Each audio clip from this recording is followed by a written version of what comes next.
Donc bonjour et bienvenue. Donc aujourd'hui nous allons aborder le sujet des intérêts composés et de l'inflation. Donc concernant les intérêts composés, donc je vais vous présenter quatre exemples. Donc le premier avec un taux de rendement annuel de 0,5% que l'on peut comparer à un livret A aujourd'hui. Un taux un peu plus élevé de 3% qu'il est peut-être possible d'atteindre sur de l'assurance vie, de l'immobilier, de la bourse, peu importe. Un taux un peu plus élevé de 8%, que l'on peut par exemple peut-être comparer à un ETF S&P 500, et un autre taux encore un peu plus élevé de 10%, voilà, selon vos stratégies, la conjoncture du marché. Éventuellement, voilà, c'est un taux qui peut être aussi intéressant à avoir en tête. Donc j'ai pris différents taux qui sont juste ici présents à titre indicatif. Après, voilà, c'est pas un conseil d'investissement ou autre. Les taux évoluent de manière constante. Et voilà, donc ici nous avons des rendements annuels et dans cet exemple, nous partons du principe qu'ils sont payés tous les ans et réinvestis tous les ans. Donc initialement, je suis parti d'une somme de 1000 euros investis, donc j'ai pas pris seulement 10 ou 20 euros qui auraient été peu parlants, mais j'ai pas pris non plus des 100 000, 200 000, 300 000 euros qui auraient été peu parlants aussi, voire décourageants. Donc voilà, je suis parti sur un exemple assez atteignable. Et concernant le nombre d'années que nous allons étudier, donc j'ai pris une durée de 5 ans. De même, j'allais pas prendre juste 1 ou 2 ans, qui aurait été peu significatif, mais j'ai pas pris non plus des périodes de 10, 20, 30, 40 ans, qui auraient été décourageantes et trop longues. Donc voilà, donc j'ai choisi de rester sur une période de 5 ans. Et globalement, on voit que si on a un rendement annuel de 0,5% payé tous les ans et réinvesti d'année en année, sur 5 ans, on arrive à gagner 2,5% de plus-value. Sur notre exemple à 3% de rendement annuel, on voit que l'on gagne sur 5 ans 15,9%. Pour le rendement de 8% annuel, on arrive à gagner 46%, 46,9% de plus-value. Et pour l'exemple à 10%, on gagne donc 61% de plus-value au bout de 5 ans. Donc voilà, donc là c'était les chiffres présentés dans un tableau pour que ce soit un peu détaillé, mais je vous les ai présentés aussi sous forme de graphique, où là globalement on voit que voilà, plus le taux de rendement est important, plus le patrimoine, plus le capital grossit rapidement. Sachant que voilà, souvent un taux de rendement important, je le rappelle, correspond potentiellement à un risque plus important. Il y a une corrélation entre le rendement et le risque. Et ceci n'est pas un conseil en investissement financier, chacun doit faire ses propres recherches. Et voilà, donc nous avons vu un, un exemple où le rendement annuel était payé tous les ans, réinvesti tous les ans. Maintenant, je voulais vous faire un comparatif avec un rendement annuel, donc toujours nos quatre exemples, mais le rendement avec un rendement payé tous les mois et réinvesti tous les mois. Admettons que vous avez un rendement annuel de 0,5%. Si vous le divisez par 12, le nombre de mois, vous arrivez à 0, quelque chose de rendement mensuel. Et du coup, voilà, vous avez votre rendement payé tous les mois, vous le réinvestissez tous les mois. Et du coup, il y a un effet boule de neige, un effet intérêt cumulé qui est légèrement plus important que si vous attendez à la fin de chaque année pour réinvestir. Et voilà, et globalement, on observe que si l'on compare ces deux stratégies, d'un côté, avoir un rendement annuel payé tous les mois, tous les ans, réinvesti tous les ans, et de l'autre côté, un rendement annuel payé tous les mois, réinvesti tous les mois, on voit qu'il y a une petite différence. Autant sur un rendement de 0,5% annuel, on ne voit pas de différence, autant sur des rendements annuels de 3%, 8%, 10%, on voit qu'un écart se crée. Par exemple, sur un taux de 3%, si vous réinvestissez tous les ans, vous allez être à 15,9% de plus-value sur 5 ans. Alors que si vous réinvestissez tous les mois, vous serez à 16,16. Donc il y a quand même un petit intérêt supplémentaire. De même pour les exemples à 8% de rendement annuel et 10%, vous voyez qu'on passe de 46,9 à 48,9 et de 61 à 64,5. Donc sur 5 ans, on commence à observer des différences juste sur le fait de réinvestir tous les mois et pas tous les ans. Donc là, il y a un intérêt. Donc là, dans une première partie, donc, nous avons vu l'intérêt composé, l'effet boule de neige sur des plus-values, sur des investissements. Nous avons vu qu'il est éventuellement préférable de réinvestir tous les mois plutôt que tous les ans. Et là, je vais faire un parallèle avec l'inflation et donc l'effet boule de neige qu'il peut y avoir sur l'inflation, une sorte d'inflation composée, qui serait du coup négatif pour le pouvoir d'achat, mais qui serait quand même présente. Donc là, nous allons partir sur trois exemples. Le premier exemple avec une inflation de 2% annuelle, qui peut s'apparenter à une économie correcte. Un deuxième exemple avec une inflation de 5% annuelle.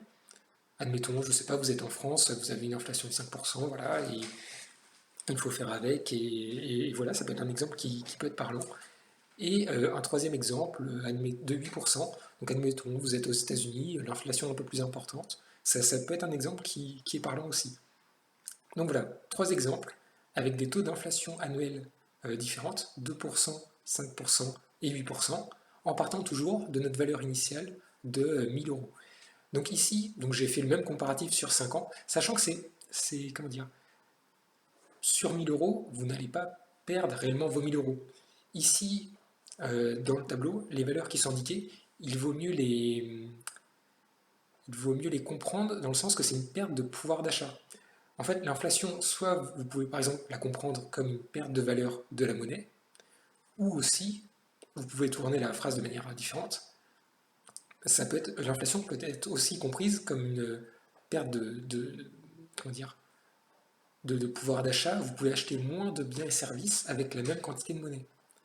Globalement, de toute façon, vous avez voilà, une perte de pouvoir d'achat. Et donc, si on a une inflation de 2% annuelle, on observe qu'avec cette inflation composée, cet effet boule de neige, en 5 ans, vous aurez perdu 9,6% de votre pouvoir d'achat. Avec une inflation annuelle de 5%, en 5 ans, vous aurez perdu 22,6% de votre pouvoir d'achat. Et si on poursuit le raisonnement sur une inflation de 8% annuelle, en 5 ans, vous aurez perdu 34% de votre pouvoir d'achat. Ce qui est important et non négligeable. Donc il est important de le prendre en compte aussi. Autant sur des investissements avec des rendements, avoir des intérêts composés, un effet boule de neige, c'est assez facile à le comprendre, à le percevoir et tout le monde aime bien ça. Par contre, l'inflation composée, l'effet boule de neige sur l'inflation qu'il peut y avoir, potentiellement, elle est peut-être moins bien connue, moins bien perçue, assimilée, mais pourtant c'est un élément qu'il faut garder à l'esprit. Donc voilà, je vous ai fait un petit graphique avec la perte de pouvoir d'achat, où on voit, voilà, au début on avait 1000 euros, mais même si vous avez toujours vos 1000 euros, vous avez une perte de pouvoir d'achat au fur et à mesure des années. Plus l'inflation est importante, plus vous avez une perte de pouvoir d'achat. Et comme je vous le disais, voilà, l'inflation peut être perçue comme une perte de valeur de la monnaie, mais aussi comme une augmentation, voilà, des coûts des biens et services que vous utilisez de manière courante. Par exemple, si vous avez le prix du carburant qui augmente, c'est une augmentation du coût des biens. Et c'est assimilable à de l'inflation parce que votre monnaie, avec la même quantité de monnaie, vous pouvez acheter moins de carburant. Donc votre monnaie vaut moins au final. Et globalement, voilà, c'est une diminution du pouvoir d'achat. Voilà, donc nous avons vu dans un premier point l'effet boule de neige, l'effet intérêt composé sur des investissements avec des rendements, que ce soit après, peu importe, un livret A, une assurance vie, de la bourse, un ETF, de l'immobilier, du private equity, des cryptos, peu importe, vous avez, admettons, un rendement, peu importe le pourcentage auquel il est. En parallèle, vous avez l'inflation, avec un effet boule de neige sur l'inflation aussi. Et du coup, en croisant donc, ces deux éléments, d'un côté les rendements, d'un côté l'inflation, vous avez votre rendement réel qui peut être positif ou négatif. Et donc là, je vais vous présenter 4 exemples. Donc c'est toujours le même concept, où là, on essaie d'étudier le gain ou la perte en pouvoir d'achat. Donc admettons que voilà, vous êtes dans une situation, un pays, une monnaie, où il y a une inflation annuelle de 2%, qui peut être correcte, et vous avez un rendement annuel de 0,5%. Donc aujourd'hui, à l'heure où je tourne la vidéo, 0,5%, c'est à peu près un livret A, un taux annuel de livret A. Donc voilà, admettons, voilà, vous avez 0,5% de rendement annuel, vous avez une inflation de 2%. Globalement, vous avez donc une perte de pouvoir d'achat de 1,5% annuel. Et donc sur 5 ans, vous aurez une perte de pouvoir d'achat de 7,28%. Si on prend à peu près le même contexte, mais admettons, vous avez réalisé des investissements qui ont un meilleur taux de rendement et vous arrivez à avoir un rendement annuel de 3%. Mais l'inflation reste de 2%. Du coup, vous avez quand même un gain de pouvoir d'achat de 1% par an. Donc voilà, votre rendement annuel de 3% moins les 2% d'inflation. Avec 1% de rendement annuel, globalement, on observe que sur 5 ans, donc c'est pas 5% de pouvoir d'achat que vous aurez en plus, mais 5,1%, parce qu'il y a les intérêts composés d'année en année. Voilà. Et par la suite, donc deux autres exemples, avec une inflation plus importante de 5%. Admettons que vous avez toujours votre rendement annuel qui est correct de 3%, et cependant vous avez une inflation qui a augmenté. Elle n'est plus de 2%, mais elle est de 5%. Ce qui veut dire que globalement, vous avez un pouvoir d'achat qui va avoir une perte de 2% annuelle. Si on du coup une période de 5 ans, même en ayant un rendement annuel de 3%, vu que l'inflation est de 5% est plus élevée que votre rendement annuel, en 5 ans, vous aurez perdu 9,6% de pouvoir d'achat. Et cas un peu plus violent, mais qui peut être réaliste, mais bon, ça reste des exemples. Admettons qu'on a toujours une inflation annuelle assez importante, de 5%, mais que votre rendement annuel est assez faible, par exemple 0,5%.